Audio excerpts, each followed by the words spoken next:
നല്ലിടയനെ പോലെ എന്നെ നടത്തിയ നാഥന്, നല്ലിടയനായി എന്നെ നിത്യം കരുതിയ നാഥന്.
നല്ലിടയനെ പോലെ എന്നെ നടത്തിയ നാഥന്, നല്ലിടയനായി എന്നെ നിത്യം കരുതിയ നാഥന്. നന്ദിയേകിടുന്നു ഈ നല്ല നാഥന്, നന്ദിയേകിടുന്നു തൻ നിത്യദയയ്ക്കായി. നല്ലിടയനെ പോലെ എന്നെ നടത്തിയ നാഥന്, നല്ലിടയനായി എന്നെ നിത്യം കരുതിയ നാഥന്.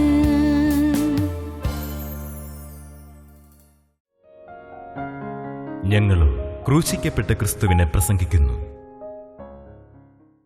ദൈവ തിരുനാമത്തിന് മഹത്വം ഉണ്ടാകട്ടെ. സർദീസ് സഭയെക്കുറിച്ചുള്ളതായ ദൈവത്തിൻ്റെ പരിശുദ്ധാത്മാവിൻ്റെ ദൂതാണ് നാം പഠിച്ചുകൊണ്ടിരുന്നത്. ഒന്നാമത്തെ സഭ എഫേസോസ് സഭ നമുക്കറിയാം, രണ്ടാമത്തെ സഭ സ്മുർന്ന സഭ, മൂന്നാമത്തെ സഭ പെർഗമോസ് സഭ, നാലാമത്തെ സഭ ത്വയ്തൈര സഭ, അഞ്ചാമത്തെ സഭയാണ് സർദീസ് സഭ. വെളിപ്പാട് പുസ്തകം 3-ാം അധ്യായത്തിൻ്റെ ആദ്യത്തെ ഖണ്ഡിക മുഴുവൻ അതിനെക്കുറിച്ചാണ്. നമുക്ക് വായിക്കാം. സർദീസിലെ സഭയുടെ ദൂതനെ എഴുതുക, ദൈവത്തിൻ്റെ 7 ആത്മാവും 7 നക്ഷത്രമുള്ളവൻ അരുളി ചെയ്യുന്നത്, ഞാൻ നിന്റെ പ്രവൃത്തി അറിയുന്നു. ജീവനുള്ളവൻ എന്ന് നിനക്ക് പേരുണ്ട്, എങ്കിലും നീ മരിച്ചവനാകുന്നു. ദൈവത്തിന് സ്തോത്രം. ഞാൻ നിന്റെ പ്രവൃത്തി അറിയുന്നു. ഈ ഓരോ സഭയ്ക്കുള്ള ദൂതിലും ഇക്കാര്യം കർത്താവ് എടുത്തു പറയുന്നുണ്ട്. നിന്റെ പ്രവൃത്തി അറിയുന്നു. എല്ലാം ദൈവം അറിയുന്നു, എല്ലാം കാണുന്നു, ഒന്നും ദൈവത്തിന് മറിഞ്ഞിരിക്കുന്നില്ല. എത്ര നിസ്സാരമെന്നോ ചെറുതെന്നോ കരുതുന്ന കാര്യം പോലും ദൈവം അറിയുന്നു. ദൈവത്തെ മറിക്കാൻ സാധ്യമല്ല. 139 സങ്കീർത്തനം നമുക്ക് പലർക്കും കാണാതറിയാം. യഹോവേ, നീ എന്നെ ശോധന ചെയ്ത് അറിഞ്ഞിരിക്കുന്നു, ഞാൻ ഇരിക്കുന്നതും എഴുന്നേൽക്കുന്നതും നീ അറിയുന്നു. യഹോവേ, നീ എന്നെ ശോധന ചെയ്ത് അറിഞ്ഞിരിക്കുന്നു, ഞാൻ ഇരിക്കുന്നതും എഴുന്നേൽക്കുന്നതും നീ അറിയുന്നു. എന്റെ നിരൂപണം നീ ദൂരത്ത് നിന്ന് ഗ്രഹിക്കുന്നു. ചിന്തകൾ എൻ്റെ നിരൂപണം, എൻ്റെ മനോരാജ്യം, എൻ്റെ നിരൂപണം നീ ദൂരത്ത് നിന്ന് ഗ്രഹിക്കുന്നു. എന്റെ നടപ്പും കിടപ്പും നീ ശോധന ചെയ്യുന്നു. എൻ്റെ കിടപ്പ് നീ ശോധന ചെയ്യുന്നു. നടപ്പും കിടപ്പും നീ ശോധന ചെയ്യുന്നു. എന്റെ വഴികളൊക്കെയും നിനക്ക് മനസ്സിലായിരിക്കുന്നു. യഹോവേ, നീ മുഴുവനും അറിയാതെ ഒരു വാക്കും എൻ്റെ നാവിന്മേലില്ല. നീ മുഴുവൻ അറിയാതെ ഒരു വാക്കും എൻ്റെ നാവിന്മേലില്ല. നീ മുമ്പും പിമ്പും എന്നെ അടച്ച് നിന്റെ കൈ എൻ്റെ മേൽ വച്ചിരിക്കുന്നു. മുമ്പോട്ടും പോകാൻ പാടില്ല, പുറകോട്ടും പോകാൻ പാടില്ല എന്നതുപോലെ നീ മുമ്പും പിമ്പും എന്നെ അടച്ച് നിന്റെ കൈ എൻ്റെ മേൽ വെച്ചിരിക്കുന്നു. ഈ പരിജ്ഞാനം എനിക്ക് അത്യത്ഭുതമാകുന്നു. എനിക്ക് മനസ്സിലാകുന്നില്ല. ഇത് എല്ലാം നീ അറിയുന്നുള്ളത് എനിക്ക് മനസ്സിലാകുന്നില്ല. എല്ലാം നീ കാണുന്നുള്ളത് എനിക്ക് മനസ്സിലാകുന്നില്ല. ഈ പരിജ്ഞാനം എനിക്ക് അത്യത്ഭുതമാകുന്നു. അത് എനിക്ക് ഗ്രഹിച്ചുകൂടാതവണ്ണം ഉന്നതമായിരിക്കുന്നു. മനസ്സിലാക്കാൻ പറ്റുന്നില്ല, ഗ്രഹിച്ചുകൂടാതെ ഉന്നതമായിരിക്കുന്നു. എത്രയോ എനിക്ക് മനസ്സിലാക്കാൻ പറ്റുന്നതിനപ്പുറമായ ചിന്തകളാണിത്. എനിക്ക് ഗ്രഹിക്കാൻ പറ്റുന്നില്ല. ഈ എൻ്റെ നിരൂപണം നീ ദൂരത്ത് നിന്ന് ഗ്രഹിക്കുന്നു, എൻ്റെ നടപ്പും കിടപ്പും നീ ശോധന ചെയ്യുന്നതിൻ്റെ വഴികളൊക്കെ നിനക്ക് മനസ്സിലായിരിക്കുന്നു. നീ മുഴുവൻ അറിയാതെ ഒരു വാക്കിന് നാവിമേലില്ല. നീ മുമ്പും പിമ്പും എന്നെ അടച്ചതിൻ്റെ കൈ എൻ്റെ മേൽ വെച്ചിരിക്കുന്നു. ഈ പരിജ്ഞാനം എനിക്ക് അത്യത്ഭുതമാകുന്നു. അത് ഗ്രഹിച്ചുകൂടാതെ ഉന്നതമായിരിക്കുന്നു. നിന്റെ ആത്മാവിനെ ഒളിച്ച് ഞാൻ എവിടേക്ക് പോകും? പരിശുദ്ധാത്മാവിനെ ഒളിച്ച് ഞാൻ എങ്ങോട്ട് ഓടാനാണ്? എവിടെ പോയി ഒളിക്കാനാണ്? നിന്റെ പരിശുദ്ധാത്മാവിനെ ഒളിച്ച് ഞാൻ എവിടേക്ക് പോകും? തിരുസന്നിധി വിട്ട് ഞാൻ എവിടേക്ക് ഓടും? സന്നിധി വിട്ട് ഞാൻ എവിടേക്ക് ഓടും? ഞാൻ സ്വർഗത്തിൽ കയറിയാൽ നീ അവിടെയുണ്ട്. സ്വർഗത്തിൽ കയറിയാൽ നീ അവിടെയുണ്ട്. പാതാളത്തിൽ എൻ്റെ കിടക്ക് വിരിച്ചാൽ നീ അവിടെയുണ്ട്. പാതാളത്തിൽ കിടക്ക് വിരിച്ചാൽ നീ അവിടെയും ഉണ്ട്. ഞാൻ ഉഷസിൻ ചിറക് ധരിച്ച് സമുദ്രത്തിന്റെ അറ്റത്ത് എന്ന് പാർത്താൽ അവിടെയും നിന്റെ കൈ എന്നെ നടത്തും. ഉഷസിന്റെ ചിറക് ധരിച്ച് പ്രഭാതത്തിന്റെ ഉഷസിന്റെ ചിറക് ധരിച്ച് സമുദ്രത്തിന്റെ അറ്റത്ത് എന്ന് പാർത്താൽ അവിടെയും നിന്റെ കൈ എന്നെ നടത്തും. നിന്റെ വലം കൈ എന്നെ പിടിക്കും. നിന്റെ വലം കൈ എന്നെ പിടിക്കും. എനിക്ക് ഒരിടത്തും മറിഞ്ഞിരിക്കാൻ സാധ്യമല്ല. എവിടെ പോയി വിളിച്ചാലും നീ കാണും. ഞാൻ എവിടെ പോയാലും നിന്റെ കണ്ണ് എന്നെ കണ്ടുകൊണ്ടിരിക്കും. ഇരുട്ട് എന്നെ മൂടിക്കളയട്ടെ. നീ ഞാൻ പറഞ്ഞാലോ? വെളിച്ചം എൻ്റെ ചുറ്റും രാത്രിയായി തീരട്ടെ എന്ന് ഞാൻ പറഞ്ഞാൽ വെളിച്ചം എൻ്റെ ചുറ്റും രാത്രിയായി തീരട്ടെ എന്ന് ഞാൻ പറഞ്ഞാലോ? ഇരുട്ട് പോലും നിനക്ക് മറവായിരിക്കയില്ല. നിനക്ക് മറവായിരിക്കയില്ല. രാത്രി പകൽ പോലെ പ്രകാശിക്കും. രാത്രി പകൽ പോലെ പ്രകാശിക്കും. ഇരുട്ടും വെളിച്ചവും നിനക്ക് ഒരുപോലെ തന്നെ. നിനക്ക് ഒരുപോലെ തന്നെ. നിന്റെ പ്രവൃത്തി അറിയുന്നു, എല്ലാം അറിയുന്നു. പ്രവൃത്തി അറിയുന്നു, ചിന്ത അറിയുന്നു, നിരൂപണം അറിയുന്നു, വഴികളറിയുന്നു, നമ്മുടെ മനോഭാവം മനസ്സിലാക്കുന്നു. എല്ലാം ദൈവം കാണുന്നു. ദൈവത്തെ വിളിക്കാൻ സാധ്യമല്ല. നമ്മുടെ ഹൃദയത്തിൽ ചില തിന്മകൾ വെച്ചുകൊണ്ട് നാം പുറമേ മാന്യത അടിക്കാറുണ്ട്, മാന്യത അഭിനയിക്കാറുണ്ട്. പക്ഷേ ദൈവം ഹൃദയം കാണുന്നു. മനുഷ്യന് മുമ്പിൽ മര്യാദയായി നമുക്ക് പെരുമാറാൻ സാധിച്ചെന്ന് വരാം. സംസ്കാരം ഉണ്ടെങ്കിൽ, കുറച്ച് മാന്യതയുണ്ടെങ്കിൽ മനുഷ്യന് മുമ്പിൽ മാന്യമായിട്ട് പെരുമാറാൻ പറ്റിയെന്ന് വരാം. പക്ഷേ നമ്മുടെ അകങ്ക ദൈവം അറിയുന്നു. ദൈവത്തെ മറയ്ക്കാൻ സാധ്യമല്ല. നാം എന്തായിരിക്കുന്നു അതുപോലെ ദൈവം നമ്മെ കാണുന്നു. മനുഷ്യരെന്നെ കാണുന്ന ഒരു കാഴ്ചയുണ്ട്, ഞാൻ എന്നെ തന്നെ കാണുന്ന മറ്റൊരു കാഴ്ചയുണ്ട്, ദൈവം എന്നെ കാണുന്ന മറ്റൊരു കാഴ്ചയുണ്ട്. മനുഷ്യരെന്നെ കാണുന്നത് അവർക്ക് അവരുടെ ചിന്താഗതി അനുസരിച്ച് എന്നെക്കുറിച്ച് കാണുന്നതായ കാഴ്ച ശരിയായ കാഴ്ചയാകണമെന്നില്ല. ഞാൻ എന്നെക്കുറിച്ച് തന്നെ കാണുന്നു, നല്ലതെന്ന് എനിക്ക് തോന്നുന്നു, പക്ഷേ അതും ശരിയായ കാഴ്ചപ്പാടല്ല. ദൈവം എന്നെ എങ്ങനെ കാണുന്നു അതാണ് ശരിയായ കാഴ്ച. ദൈവം എന്നെ കാണുന്നു, ഹൃദയം കാണും ദൈവം എന്നെ എങ്ങനെ കാണുന്നു. നമ്മിൽ പലരും ദൈവം എന്നെ കാണുന്നത് ഏറ്റവും ഹീനമായ പാവത്തിന് അടിമപ്പെട്ടവനായിട്ടാണ് കാണുന്നതെങ്കിൽ നാം അതറിയുന്നില്ല. നമ്മുടെ ധാരണ നാം ഭക്തരാണെന്നാണ്. പള്ളിയിൽ പോകുന്നു, അല്ലെങ്കിൽ വേദപുസ്തകം എടുത്തുകൊണ്ട് നടക്കുന്നു, നാം പ്രാർത്ഥിക്കുന്നു, വേദപുസ്തകം വായിക്കുന്നു, യോഗത്തിന് കൂടുന്നു, കൂട്ടായ്മയിൽ പങ്കെടുക്കുന്നു, പക്ഷേ നാം ദൈവഭക്തരാണെന്നാണ് നമ്മുടെ ഭാവം. നമ്മെ തന്നെ നാം അങ്ങനെ പരിശീലിപ്പിക്കുകയാണ്. ഞാൻ ഭക്തനാണ്, എനിക്ക് ഇന്ന ഗുണങ്ങളുണ്ടല്ലോ, ഇന്ന ഗുണങ്ങളുണ്ടല്ലോ, ഞാൻ പ്രാർത്ഥിക്കുന്നുണ്ടല്ലോ, പള്ളിയിൽ പോകുന്നുണ്ടല്ലോ, ഞാൻ ഒരു മാനമര്യാദയായിട്ട് ജീവിക്കുന്നുണ്ടല്ലോ, ആരെയും ഉപദ്രവിക്കുന്നില്ലല്ലോ, ആരുടെയും ഒന്നും തട്ടിപ്പറിച്ചെടുക്കണമെന്ന് എനിക്ക് ഉദ്ദേശമില്ലല്ലോ. ഇതെല്ലാമാണ് നമ്മുടെ ചിന്ത. അതൊരു കാപട്യമാണ്. വാസ്തവത്തിൽ അതല്ല. ആ ചിന്ത ഉള്ളപ്പോൾ തന്നെ നാം അറിയണം എൻ്റെ ഹൃദയത്തിനകത്ത് എന്താണ്, എൻ്റെ ഉള്ളിലെന്താണ്, ഉള്ളിൻ്റെ ഉള്ളറയിൽ എന്താണ്, എൻ്റെ അകക്കമ്പിൽ എന്താണ്, അന്തരംഗത്തിൽ എന്താണ് അവിടെ എന്താണ് മറിഞ്ഞിരിക്കുന്നത്, അവിടുത്തെ ഭാവം എന്താണ്, അത് ദൈവം മാത്രം അറിയുന്നു. ആ ദൈവം അറിയുന്നത് പോലെ ഞാൻ എന്നെ തന്നെ അറിയുന്നതാണ് സാക്ഷാലുള്ള അറിവ്. ദൈവം എന്നെ അറിയുന്നത് പോലെ എന്നെ തന്നെ ഞാൻ അറിയുമ്പോൾ അത് സാക്ഷാലുള്ള അറിവാണ്. ദൈവത്തിന് സ്തോത്രം. ദൈവം എന്നെ അറിയുന്നത് പോലെ ഞാൻ അറിയണം. ദൈവം എന്നെ കാണുന്നത് പോലെ ഞാൻ കാണണം. പ്രാർത്ഥിക്കേണ്ട ഒരു പ്രാർത്ഥന ഏതാണ്? കർത്താവേ, നീ എന്നെ കാണുന്നത് പോലെ എനിക്ക് എന്നെ തന്നെ കാണാനുള്ളത് കൃപ തരണമേ എന്ന്. നീ എന്നെ കാണുന്നത് പോലെ എനിക്ക് എന്നെ തന്നെ കാണാനൊരു കൃപ തരണമേ. ദൈവത്തിന് സ്തോത്രം. മറ്റുള്ളവർ നമ്മെ പ്രശംസിച്ചെന്ന് വരാം, പ്രശംസിക്കും. മറ്റുള്ളവർ നമ്മെക്കുറിച്ച് അഭിമാനം കൊണ്ടുവന്ന് വരാം, ശരിയാണ്. മറ്റുള്ളവർക്ക് നമ്മെക്കുറിച്ച് വലിയ ബഹുമതി ഉണ്ടായി എന്ന് വരാം, അത് സത്യം. എന്നാൽ ദൈവമേ, എനിക്കും എന്നെക്കുറിച്ച് ചില മതിപ്പുകളൊക്കെ ഉണ്ട്. പക്ഷേ അതെല്ലാം ഫോഷ്കാണ്, അതെല്ലാം ഫോൾസ്വുഡാണ്, അതെല്ലാം നുണയാണ്, കളവാണ്, കാപട്യമാണ്. എന്നാൽ ദൈവം എന്നെ കാണുന്നൊരു കാഴ്ചയുണ്ട്. കർത്താവേ, അത് എന്നെ കാണിച്ചു തരണമേ. നീ ഇപ്പോൾ എന്നെ എങ്ങനെയാണ് കാണുന്നത്? ഞാൻ വികൃത രൂപിയായിട്ടാണോ നീ എന്നെ കാണുന്നത്? പുറമേ ഞാൻ നല്ല കുളിച്ച് ഡ്രസ്സ് ധരിച്ച് ഞാൻ ഇരിക്കുന്നു, പക്ഷേ നീ എന്നെ കാണുന്നത് എങ്ങനെയാണ്? നീ എന്നെ കാണുന്നത് ഏറ്റവും കരാള രൂപിയായിട്ടാണോ കാണുന്നത്? ക്രൂരമൂർത്തിയായിട്ടാണോ എന്നെ കാണുന്നത്? അശുദ്ധനായിട്ടാണോ നീ എന്നെ കാണുന്നത്?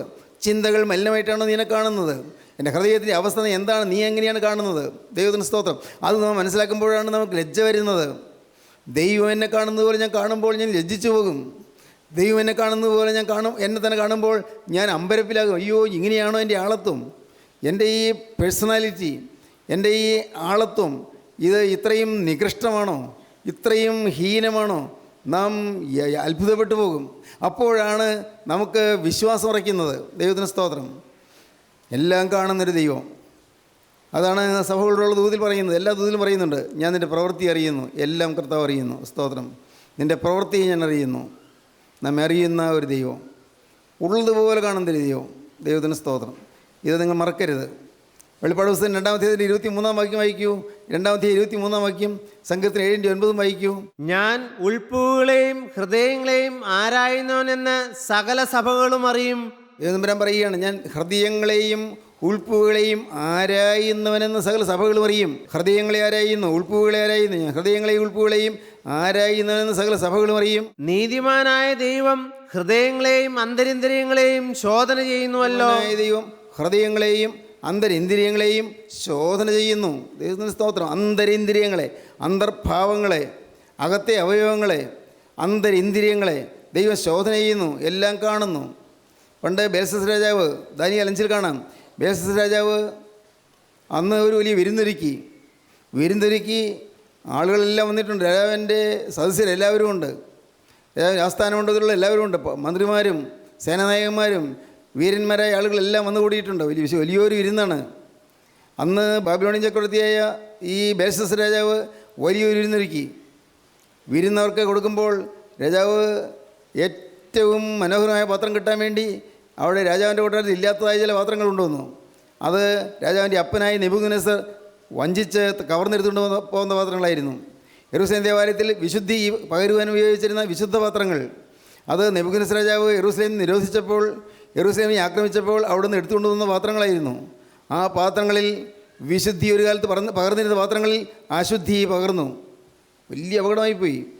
വിശുദ്ധി പകർന്നിരുന്ന പാത്രങ്ങളിൽ അശുദ്ധി പകർന്നു. ഒരു കാലത്ത് യെരൂശലേം ദേവാലയത്തിൽ വിശുദ്ധി പകർന്നിരുന്ന പാത്രങ്ങൾ അത് ജാതീയ ചക്രവർത്തിയായ നെബൂഖദ്നേസർ രാജാവ് അവിടെ നിന്ന് വഞ്ചിച്ചെടുത്തുകൊണ്ട് വന്നു, കവർച്ചെടുത്തുകൊണ്ട് വന്നു. അത് ഇപ്പോൾ മകൻ അതിൽ വീഞ്ഞ് പകരുന്നു, ലഹരി മദ്യം പകരുന്നു. തൻ്റെ മഹത്തുക്കൾ ഒരുമിച്ച്, തൻ്റെ ആസ്ഥാനമുണ്ടകൾ ഒരുമിച്ച് ആഘോഷിക്കുകയാണ്, വലിയൊരു വിരുന്നാഘോഷിക്കുകയാണ്. ആ സമയത്ത് പെട്ടെന്ന് ചുമരിന്മേൽ ഒരു കൈപ്പത്തി കാണുന്നു. ചുമരിന്മേൽ എല്ലാവരും നോക്കി, രാജാവ് നോക്കി. എന്തൊരു അത്ഭുതം! ചുമരിലൊരു ഭാഗത്ത് അല്പം പ്രകാശം വന്നിട്ട് ആ പ്രകാശത്തിൽ ഒരു കൈപ്പത്തി നല്ലപോലെ തെളിഞ്ഞു കാണുന്നു. കൈപ്പത്തി അമ്പരപ്പോട് നോക്കിയപ്പോൾ ആ കൈപ്പത്തി എഴുതുന്നു. എന്താണ് എഴുതുന്നത് വായിക്കാൻ പറ്റിയില്ല. മെനെ മെനെ തെക്കേൽ ഊഫർസീൻ. ആ കൈപ്പത്തി അവിടെ എഴുതുകയാണ്, എന്തോ എഴുതുകയാണ്. എന്താണ് എഴുതുന്നത് അറിഞ്ഞുകൂടാ. രാജാവ് ചോദിച്ചു, ഇതിൻ്റെ അർത്ഥം അറിയാമോ, വായിക്കാമോ? ആർക്കും വായിക്കാൻ പറ്റില്ല. അന്ന് വിദ്വാൻമാരിലൊരുവനായി അവിടെ ആ രാജധാനിയിൽ തന്നെ ഉണ്ടായിരുന്ന ദാനിയേൽ എന്ന ദൈവദാസനെ ക്ഷണിച്ചു വരുത്തി. ഇത് വായിക്കാമെന്ന് ചോദിച്ചു. എൻ്റെ ദൈവം എനിക്ക് വെളിപ്പെടുത്തുന്ന ഞാൻ വായിക്കാം. എന്നാൽ വായിക്കൂ, കേൾക്കട്ടെ. മെനെ മെനെ തെക്കേൽ ഊഫർസീൻ. ഇതാണ് എഴുതിയിരിക്കുന്നത്. അതിൻ്റെ അർത്ഥം എന്താണ്? ദൈവം നിൻ്റെ രാജ്യത്വം എണ്ണി, ദൈവം നിന്നെ തുലാസിൽ തൂക്കി നോക്കി കുറവുള്ളനായി കണ്ടിരിക്കുന്നു. നിൻ്റെ രാജ്യത്വം എണ്ണി നിൻ്റെ രാജ്യം മേദ്യർക്കും പാസികൾക്കുമായി കൊടുത്തിരിക്കുന്നു. എത്ര അത്ഭുതകരമായൊരു വെളിപ്പാടായിരുന്നത്. ദൈവം അവൻ രാജ്യത്വം എണ്ണി, ദൈവം നിന്നെ തുലാസിൽ തൂക്കി നോക്കി കുറവുള്ളനായി കണ്ടിരിക്കുന്നു. മെനെ മെനെ തേക്കേൽ ഉഫർസീൻ. തുലാസിൽ തൂക്കി നോക്കി കുറവുള്ളനായി കണ്ടിരിക്കുന്നു. സ്തോത്രം. രാജാവ് അമ്പരന്നു, ആ സദസ്സിലുണ്ടായിരുന്ന എല്ലാവരും അമ്പരന്നു. ദൈവം തുലാസിൽ തൂക്കി നോക്കി കുറവുള്ളനായി കണ്ടിരിക്കുന്നു. പക്ഷേ അക്ഷരാർത്ഥത്തിൽ സംഭവിച്ചു. അന്ന് രാത്രി തന്നെ പാർസികളുടെ സൈന്യം, പേർഷ്യൻ സൈന്യം അങ്ങോട്ട് എരച്ച് കയറി രാജാവിനെ കൊന്നു. നേരം പിറ്റേ ദിവസം പുലർന്നില്ല, ബേൽശസ്സർ രാജാവ് വധിക്കപ്പെട്ടു. രാജ്യം പേർഷ്യൻ അധിപതികളുടെ കയ്യിലായി. പേർഷ്യൻ സാമ്രാജ്യാധിപതികളുടെ കയ്യിലായി. പേർഷ്യൻ സാമ്രാജ്യത്തിൻ്റെ ഭാഗമായി മാറി. ബാബിലോണിയൻ സാമ്രാജ്യം തീർന്നു. പ്രിയപ്പെട്ടവരെ, ദൈവം തുലാസിൽ തൂക്കി നോക്കുന്നവനാണ്. ദൈവം നിന്നെ തുലാസിൽ തൂക്കി നോക്കി കുറവുള്ളനായി കണ്ടിരിക്കുന്നു. ഇന്ന് കർത്താവ് നമ്മെ തൂക്കി നോക്കി എങ്ങനെ കാണും? നമ്മുടെ ആത്മാവിൻ്റെ അവസ്ഥ എങ്ങനെ കാണും? നാം ഭയത്തോടെ ചിന്തിക്കണം. എൻ്റെ ആത്മാവ് ഇപ്പോൾ എങ്ങനെ? ഇന്ന് ഞാൻ മരിച്ചാൽ ദൈവസന്നിധിയിൽ കടന്നു പോകുമോ? ഇന്ന് ഞാൻ കടന്നു പോയാൽ ദൈവസന്നിധിയിലേക്ക് ഞാൻ എത്തുമോ? ദൈവത്തിന് സ്തോത്രം. നമ്മുടെ ആത്മാവിൻ്റെ അവസ്ഥ എന്താണ്? ഓരോരുത്തരും ഗൗരവമായി ചിന്തിക്കേണ്ടതാണ് ഈ പറയുന്നത്. ആത്മാവിൻ്റെ അവസ്ഥ എന്ത്? ഇന്ന് ഞാൻ മരിച്ചാൽ ദൈവസന്നിധിയിൽ ചെല്ലുമോ? ഇന്ന് ഞാൻ കടന്നു പോയാൽ കർത്താവിൻ്റെ രാജ്യത്തിൽ ഞാൻ എത്തുമോ?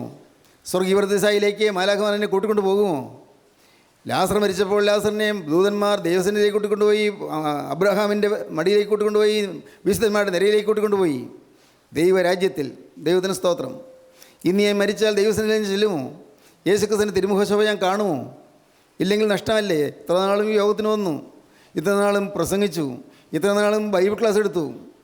ഞാൻ കടന്നു ചെല്ലുമ്പോൾ പോയി നിന്നെ എനിക്ക് പരിചയമില്ല എന്ന് പറഞ്ഞാലോ, പോയി നിന്നെ അറിയുന്നില്ല എന്ന് പറഞ്ഞാലോ? അതാണ് എന്നെ ഭീതിപ്പെടുന്നൊരു വിഷയം. ഭീതിപ്പെടുത്തുകയാണ്, ഞാൻ ഭയപ്പെടുകയാണ്. എന്തിനു ഭയപ്പെടണം? ദൈവത്തിന് സ്തോത്രം. കാരണം വീരന്മാർ പട്ടുപോയ വഴിയാണിത്, ബലശാലികൾ വീണുപോയ വഴിയാണിത്. അനേകം മല്ലന്മാർ വീണുപോയി. ആത്മീയ മല്ലന്മാരായ വലിയ പ്രാർത്ഥനാ വീരന്മാരായിരുന്നവർ, അവർ ഒരു കാലം വന്നപ്പോഴേക്കും ക്ഷീണിച്ചു, തളർന്നു, ഓടി ഓടി തളർന്നു, അവർ വീണുപോയി. ജീവിതത്തിൽ ആത്മാവിൽ ബന്ധം നഷ്ടപ്പെട്ട്, ക്രിസ്തുവായുള്ള ബന്ധം നഷ്ടപ്പെട്ട് ഒരു കാരണവശാലും ഒരു സെക്കൻഡ് പോലും നാം ഇരിക്കരുത്. എപ്പോഴും ക്രിസ്തുവിനുള്ളതായി ബന്ധത്തിലിരിക്കണം. ക്രിസ്തുവിനുള്ളതായി ബന്ധം അത് സജീവമായ ബന്ധമായിരിക്കണം. ദൈവത്തിന് സ്തോത്രം. സഹോദരങ്ങളെ, ഞാൻ കൂടെ പറഞ്ഞുകൊള്ളട്ടെ, ചിലരെല്ലാം ആരെങ്കിലും പ്രിയപ്പെട്ടവർ മരിക്കുമ്പോൾ വിളിച്ചറിയിക്കും. ചിലപ്പോൾ അവരിങ്ങോട്ട് വരികയും ചെയ്യും. എന്ത് പ്രയോജനം? എനിക്കൊന്നും ചെയ്യാൻ സാധിക്കുകയില്ല. ആളുകളുടെ വിചാരം ഞാനെന്തോ പ്രാർത്ഥിച്ചാൽ മരിച്ചയാളെ സ്വർഗ്ഗത്തിലാക്കാമെന്നാണ്. ഒരു കാലം നടപ്പില്ല, ഒരു കാലം നടക്കുകയില്ല. ജീവിച്ചിരിക്കുന്ന കാലത്ത് മാനസാന്തരപ്പെട്ട് കർത്താവായ യേശുക്രിസ്തുവിനെ രക്ഷകനും കർത്താവായി സ്വീകരിച്ച് വിശുദ്ധ ജീവിതം തുടങ്ങിയവർക്ക് മാത്രമേ സ്വർഗ്ഗത്തിൽ പ്രവേശനമുള്ളൂ. വിശുദ്ധന്മാർക്ക് വേണ്ടിയാണ് സ്വർഗ്ഗരാജ്യം ഒരുക്കിയിരിക്കുന്നത്. വിശുദ്ധന്മാർക്ക് വേണ്ടി, സത്യമായും വിശുദ്ധന്മാർക്ക് വേണ്ടി ഒരുക്കിയിരിക്കുന്ന സ്വർഗ്ഗസിംഹാസനം, സ്വർഗീയ രാജ്യം, സ്വർഗ്ഗമഹത്വം, അത് പ്രാപിക്കണമെങ്കിൽ വിശുദ്ധനായി ജീവിക്കണം. ഒരു കറയും തുടരുത്. ദൈവത്തിന് സ്തോത്രം. ഇതെല്ലാം എന്നും കേൾക്കുന്ന കാര്യങ്ങളല്ലേ, പുതിയ കാര്യങ്ങളല്ലല്ലോ. ചിന്തിക്കുക പ്രിയപ്പെട്ടവർ. നിങ്ങളിതെല്ലാം കേട്ടിട്ട് നിങ്ങൾ എന്ത് ചെയ്തു? നിങ്ങളുടെ ജീവിതത്തിൽ എന്താ മാറ്റമാണ് വരുത്തിയത്? ഇത്രയും കാലമായിട്ട് എന്ത് മാറ്റം വരുത്തി? നിങ്ങൾ ചിന്തിച്ച് നോക്കൂ. എൻ്റെ ജീവിതത്തിൽ ഇതെല്ലാം കേട്ടു തുടങ്ങിയിട്ട് എത്രയോ നാളുകളായി. ഞാൻ എന്തെല്ലാം മാറ്റം വരുത്തി? എൻ്റെ കാഴ്ചപ്പാട് ഏതെല്ലാം കാര്യങ്ങൾ മാറി? എൻ്റെ ചിന്താഗതികൾക്ക് എന്തെല്ലാം മാറ്റം വന്നു? ഞാൻ ഇന്ന് കടന്നുപോയാൽ ദൈവരാജ്യത്തിൽ ഞാൻ ചെല്ലുമോ? ദൈവത്തിന് സ്തോത്രം. ഭയാനകമായൊരു നിർദ്ദേശം പറയട്ടെ, ഭയാനകമായൊരു കാര്യം. അനേകർ ഇന്നത്തെ സ്ഥിതിയിൽ ദൈവരാജ്യത്തിൽ ചെല്ലുകയില്ല. ഹല്ലേലൂയ, ദൈവത്തിന് സ്തോത്രം. സഹോദരങ്ങളെ, നിങ്ങളെ ആരെയും വിധിക്കുകയല്ല, നിങ്ങളാരെയും ചെറുതായി കാണുകയുമല്ല, സത്യം പറയുകയാണ്.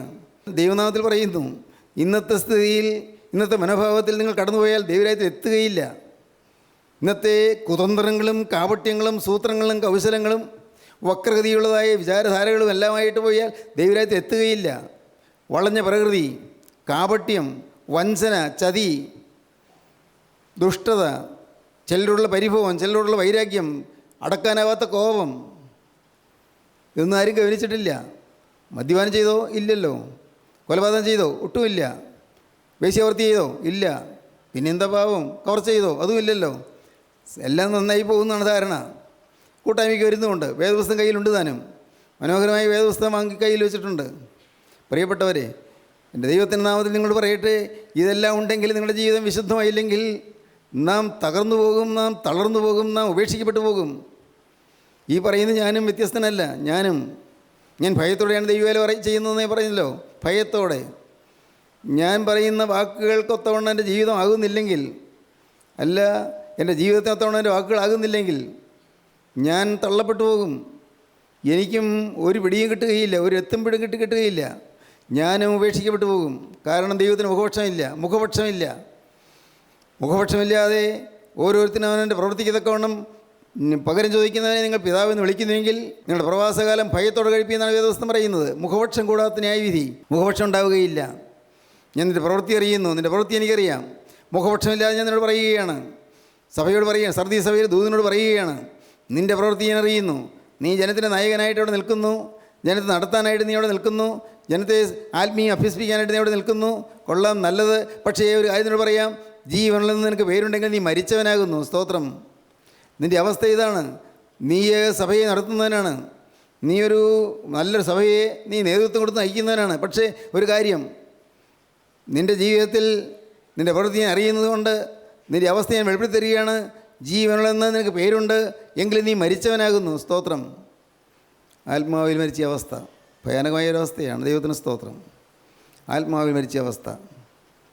ഇന്ന് പ്രിയപ്പെട്ടവരെ, നിങ്ങൾ ഒരു സെക്കൻഡ് ചിന്തിക്കുമോ, എൻ്റെ ആത്മാവിൽ ഇപ്പോൾ ജീവനുണ്ടോ? എൻ്റെ ആത്മാവിൽ ഇപ്പോൾ ജീവനുണ്ടോ? പ്രസംഗം പറയുന്നവരുണ്ട്. നമ്മുടെ ടി വിയിലൊക്കെ നാം കാണുമ്പോൾ എത്രയോ പേര് പ്രസംഗിക്കുന്നു, എത്രയോ പേര് എന്തെല്ലാം അത്ഭുതങ്ങൾ കാണിക്കുന്നു. കാണുമ്പോൾ ഞാൻ ചിലപ്പോഴൊക്കെ ഓർക്കും, എൻ്റെ ദൈവമേ, കർത്താവ് ഈ സുവിശേഷത്തെ നശിപ്പിക്കുന്നത് സുവിശേഷകന്മാർ തന്നെയാണല്ലോ എന്ന്. സുവിശേഷത്തിനും വിശുദ്ധ വേദഗ്രന്ഥത്തിനും അല്പം പോലും നിരക്കാത്ത രീതിയിലുള്ളതായി സുവിശേഷ പ്രസംഗങ്ങൾ ചെയ്യുന്ന ആളുകളൊക്കെ നമ്മുടെ ടി വിയിലൊക്കെ വരുന്നുണ്ട്. നിങ്ങളുടെ വിലയേറിയ സമയമൊന്നും കാണാനായിട്ട് ഉപയോഗിക്കരുത്. ദൈവത്തിന് സ്തോത്രം. വലിയ അത്ഭുതങ്ങൾ കാണിക്കുകയും പ്ലാറ്റ്ഫോമിലൂടെ ഓടി നടന്ന് പ്രസംഗിക്കുകയും രോഗശാന്തി നൽകുകയൊക്കെ ചെയ്യുന്ന അനേകം ആളുകളെക്കുറിച്ചൊക്കെ പറയുന്നുണ്ട്. ഇതെല്ലാം പലതും ആത്മീയമേ അല്ല, ദൈവികമേ അല്ല. അതെല്ലാം കാപട്യങ്ങളാണ്, തന്ത്രങ്ങളാണ്. ദൈവത്തിന് സ്തോത്രം. പാവപ്പെട്ട മനുഷ്യനെ കബളിപ്പിക്കുന്നതായ സൂത്രങ്ങളാണ്. സാധുക്കൾ, പാവങ്ങൾ, കഷ്ടപ്പെട്ട് വരുന്നവർ, യാതനയേറ്റ് വലയുന്നവർ, അവർ വന്ന് ഇതുപോലുള്ളതായ മീറ്റിങ്ങുകളിൽ സംബന്ധിക്കും. അവർ വന്ന് ഈ പ്രസംഗം നല്ലത് വിചാരിച്ച് കേൾക്കും. പക്ഷേ അവർ നാശത്തിലേക്ക് പോകുന്നു. ഭാഗ്യവശാൽ നമുക്ക് ഒരു കൃപകർത്താവ് തന്നിട്ടുണ്ട്. എന്താണത്? നിർമ്മലവചനം നിർമ്മല സാക്ഷിയോടെ പ്രസ്താവിക്കുവാനുള്ള ഒരാവേശം കർത്താവ് തന്നിട്ടുണ്ട്. ഹല്ലേലൂയ, ദൈവത്തിന് സ്തോത്രം. നമുക്ക് വേറെ ലക്ഷ്യമില്ലല്ലോ. സമാധാനത്തോട് പറയട്ടെ, നിങ്ങൾ കേട്ടുള്ളൂ, നിങ്ങൾ വേണ്ടി എഴുതി വെച്ചുള്ളൂ. ഇപ്പോൾ നമ്മൾ പലരും നമ്മെക്കുറിച്ച് ഒരു അനുകമ്പയില്ലാതെ സംസാരിക്കുന്നുണ്ടല്ലോ, നമ്മെക്കുറിച്ച് ഇല്ലാത്തത് പറയുന്നുണ്ടല്ലോ, ഇപ്പോൾ നമ്മളെ ആക്ഷേപിക്കുന്നുണ്ടല്ലോ. ഏതാനും നാളുകൾ കഴിയട്ടെ, ദൈവത്തിന് സ്തോത്രം. ഒരുപക്ഷെ എൻ്റെ കാലത്തായിരിക്കില്ല, ഞാനൊക്കെ കടന്നുപോയി കഴിഞ്ഞിരിക്കും. ഏതാനും നാളുകൾ കഴിയട്ടെ, നാം ഉയർത്തിപ്പിടിച്ച ഈ സനാതന സത്യം പൂർണ്ണമായും സത്യമാണെന്ന് ലോകം അംഗീകരിക്കുന്നൊരു കാലം വരും. ദൈവത്തിന് സ്തോത്രം. നിങ്ങൾക്കറിയാമോ, പിൽഗ്രിംസ് ഫോർ ഗ്രേസ് എഴുതിയ ജോൺ ബെനിയൻ കുറ്റമൊന്നും ചെയ്തിട്ടില്ല, ജയിലിലായത്. ജോൺ ബെനിയൻ അന്നത്തെ സഭയ്ക്കെതിരായി സംസാരിച്ചു എന്നാണ് ആളുകൾ പറഞ്ഞത്. സഭയ്ക്കെതിരായി സംസാരിച്ചു. ജോൺ ബെനിയൻ ദൈവരാജ്യത്തെക്കുറിച്ചും ദൈവരാജ്യത്തെ ആരുന്നതിനെക്കുറിച്ചും വ്യക്തമായി പ്രതിപാദിച്ചതുകൊണ്ട് ജോൺ ബെനിയനെ കാരാഗൃഹത്തിലിട്ടു. 7 വർഷമാണോ 8 വർഷമാണോ അദ്ദേഹം കാരാഗൃഹത്തിൽ കിടന്നു. കാരാഗൃഹത്തിലിട്ടത് സന്തോഷമായി അദ്ദേഹത്തിന്. സൗകര്യമായിട്ടിരുന്ന് എഴുതാമല്ലോ. പിൽഗ്രിംസ് പ്രോഗ്രസ് പരദേശി ക്ഷേത്രം എഴുതിയത് കാരാഗൃഹത്തിലിരുന്നാണ്. തിരുപ്പോരാട്ടം, ദ ഹോളി വാർ, അത് എഴുതും കാരാഗൃഹത്തിലിരുന്നാണ്.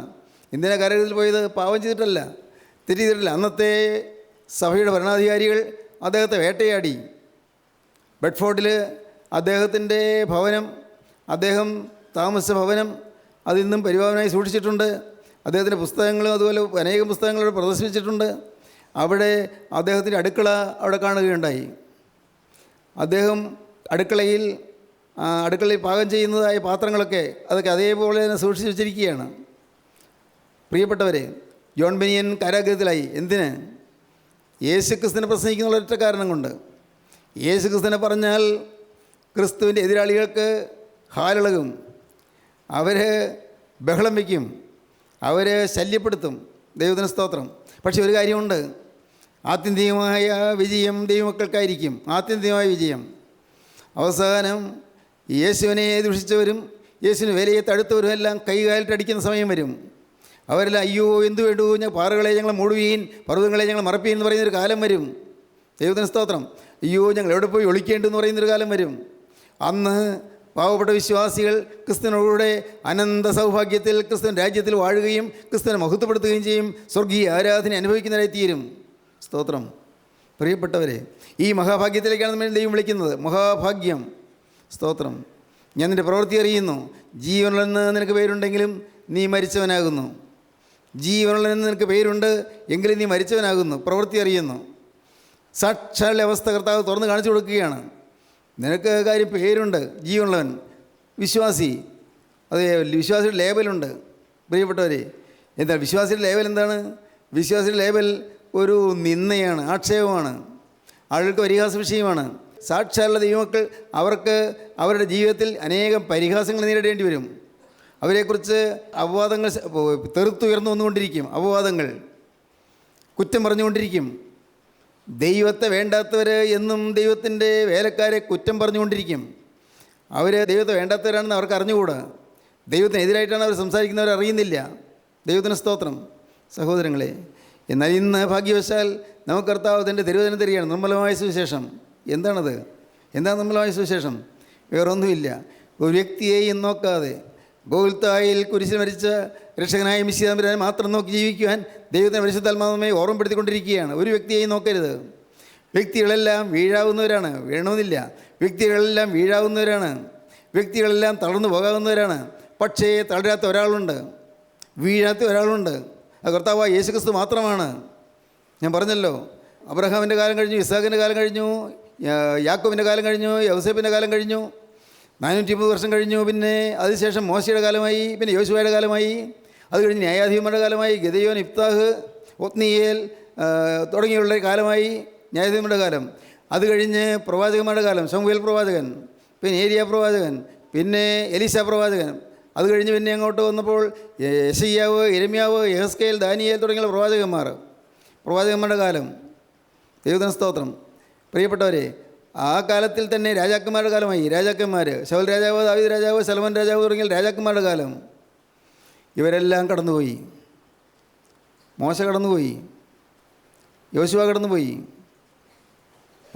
ശമൂവേൽ പ്രവാചകൻ കടന്നുപോയി. അവരുടെ കാലത്ത് കർത്താവിൻ്റെ വേല ചെയ്തവരാണ്. ഏലിയ പ്രവാചകൻ കടന്നുപോയി, കർമ്മയിൽ തീയിറക്കിയവനാണ്. സ്തോത്രം. എന്നാൽ ആരെല്ലാം കടന്നുപോയിട്ടും കടന്നു പോകാതെ ജീവനുള്ള ക്രിസ്തു അവിടുന്ന് പ്രശോഭിതനായി നിൽക്കുന്നു. സ്തോത്രം. യേശു ക്രിസ്തു മാറ്റമില്ലാത്തനായി നിൽക്കുന്നു. ആരെല്ലാം പോയാലും, കൂട്ടായ്മക്കാർ പോയാലും, ഹല്ലേലൂയ, ദൈവത്തിന് സ്തോത്രം. ദൈവമക്കൾ ആരെല്ലാം പോയാലും, ആരെല്ലാം മാറിപ്പോയാലും ശരിയായി ധരിക്കുന്നവൻ കർത്താവായ യേശു ക്രിസ്തു ജീവിക്കുന്നു. ആര് പോയാലും, തലമുറകൾ മാറിയാലും യേശു ക്രിസ്തു ജീവിക്കുന്നു. യേശു ക്രിസ്തുവിനെ നിങ്ങൾ കാണുക. ആ യേശു ക്രിസ്തുവിൻ്റെ പാദപീഠത്തിലേക്ക് നിങ്ങൾ ഓടി വരിക. യേശു ക്രിസ്തുവിൻ്റെ പാദപീഠത്തിൽ നിങ്ങളെ തന്നെ സമർപ്പിക്കുക. യേശുവിനോട് നിങ്ങൾ വാക്ക് പറയുക, കർത്താവേ, ഇത്രയും കാലം ബോധമില്ലാത്തുള്ള പോലെ ഞാൻ ജീവിച്ചുപോയി, ഇത്രയും കാലം ബോധരഹിതയായി ഞാൻ ജീവിച്ചുപോയി, നാഥാ, ഇത്രയും കാലം സുബോധമില്ലാത്തതിനെ പോലെ ഞാൻ ജീവിച്ചുപോയി. നഷ്ടത്തിൻ്റെ കാലങ്ങളെ എനിക്ക് പറയാനുള്ളൂ.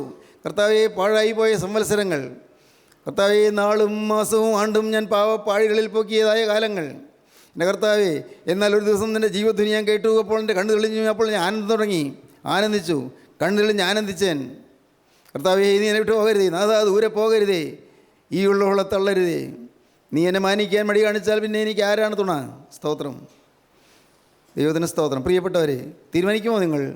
ദൈവത്തോട് പറയുമോ, കർത്താവേ, സമ്പൂർണ്ണ വിശുദ്ധിയുടെ പാതയിൽ കൂടി, സ്നേഹത്തിൻ്റെ നിർമ്മലമായ പാതയിൽ കൂടി, യേശുക്രിസ്തുവിൻ്റെ ഭാവത്തോടു കൂടി, യേശുവിൻ്റെ ഛായയായി, യേശുവിൻ്റെ അതേ ആളത്വമായി ജീവിക്കാൻ ഞാനിതാ ഈ നിസ്സാര മനുഷ്യനിതാ സമർപ്പിക്കുന്നു. കർത്താവേ, നിൻ്റെ കൃപയാലല്ലോ ഞാനിത് കേൾക്കാനിടയായത്. നിൻ്റെ കൃപയാലല്ലോ ഈ നിൻ്റെ തിരുസന്നിധിയിലേക്ക് വരാനിടയായത്. നിൻ്റെ കൃപയാലല്ലോ വചനത്തിന് മുമ്പിലേക്ക് എന്നെ എത്തിച്ചത്. എല്ലാം കൃപ, എല്ലാം ദാനം. നാഥാ, ഞാനിതാ എന്നെ നിനക്ക് സമ്പൂർണ്ണമായി സമർപ്പിക്കുന്നു. എൻ്റെ ആയുസ് നിനക്ക് സമർപ്പിക്കുന്നു. എൻ്റെ ജീവിതം നിനക്ക് സമർപ്പിക്കുന്നു. കർത്താവേ, എൻ്റെ ജീവിതം നീ ഏറ്റെടുത്ത് എന്നെ അനുഗ്രഹിക്കണമേ. നിങ്ങൾ പ്രാർത്ഥിക്കൂ. ദൈവത്തിന് സ്തോത്രം. നമുക്ക് പ്രാർത്ഥിക്കാം. കാരുണ്യവാനായ സ്വർഗീയ പിതാവേ, ഈ അനുഗ്രഹീത നിമിഷങ്ങൾക്കായി ഞങ്ങൾ നിന്നെ സ്തുതിക്കുക. ഞങ്ങൾ നിന്നെ സ്തോത്രം ചെയ്യുന്നു. എല്ലാവരെയും അനുഗ്രഹിക്കണമേ കർത്താവേ. ആത്മാവിൻ്റെ മരണാവസ്ഥയിൽ നിന്ന് ജീവൻ പ്രാപിക്കുന്ന ഭാഗ്യകരമായ അവസ്ഥയിലേക്ക് കടന്നു വരുവാൻ എല്ലാവരെയും ഒരുക്കണമേ. കരുണയുള്ള കർത്താവേ, അവിടെ രണ്ടാമത്തെ വരെ വിശുദ്ധന്മാർ പറന്നു വരുമ്പോൾ ആ കൂട്ടത്തിൽ ചിറകടിച്ച് പറക്കുവാൻ ഞങ്ങൾക്കും സ്തുതിയിൽ ചിറക് തരണമേ. ഞങ്ങളെ അനുഗ്രഹിക്കണമേ. യേശുക്രിസ്തുവിൻ്റെ മഹത്വപൂർണ്ണമായ നാമത്തിൽ പ്രാർത്ഥിക്കുന്ന കൃപയോടെ കേൾക്കണമേ. ആമീൻ. ഹല്ലേലൂയ. ദൈവത്തിന് സ്തോത്രം.